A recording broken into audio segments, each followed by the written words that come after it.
হিসেব করে দেখেন আপনার 10 বছরের নামাজ কাজা আছে, 15 বছর 20 বছরের নামাজ কাজা আছে। কি করবো এগুলো নামাজের? আল্লাহর কাছে মাফ চাবো, ইনশাআল্লাহ আল্লাহ মাফ করে দিবেন, এটা একটা অপশন। যদি না করেন, এই নামাজগুলোর কাফারা কে দিবে? এই নামাজগুলো কি টাকা পয়সা হিসেব করে হুজুরকে খাওয়ালে হবে? এখন এক নতুন একটা সুন্নত বের হয়েছে, মানুষ মারা গেলে হুজুরকে ডেকে বলে আমার আব্বা 10 বছর নামাজ পড়ে নাই, হুজুর কত টাকা দিলে নামাজগুলো কাজা হবে? হুজুরও বলে হ্যাঁ, প্রত্যেক নামাজের জন্য যদি 500 করে দেন, আমি ওয়াক্ত ওয়াক্ত হিসাব করে পড়ে দিব।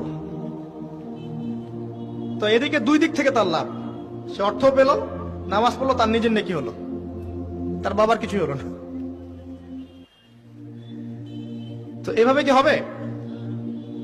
আদায় করতে হবে। আরেকটা সহজ বুদ্ধি আছে, একটা না দুইটা। আল্লাহ পাক আমাদেরকে তৌফিক দান করুন। জামাতে নামাজ পড়া। যখন আপনি জামাতে এক ওয়াক্ত নামাজ পড়ছেন, আপনি 25 বা 27 ওয়াক্তের নেকি পাচ্ছেন। এখানে আপনি ক্যালকুলেশন মিলাতে পারবেন। একটা হচ্ছে বেশি বেশি নফল নামাজ পড়া, ফরজের ঘাটতিগুলো আল্লাহ পাক নফল দিয়ে পূরণ করবেন ইনশাআল্লাহ। আরেকটা অপশন আছে ওমরা করা। কেন বললাম ওমরা করা? ওমরা করতে গেলে আপনি কাবা ঘরে হারামে নামাজ পড়বেন, আবার যদি আপনি মদিনা জিয়ারত করতে যান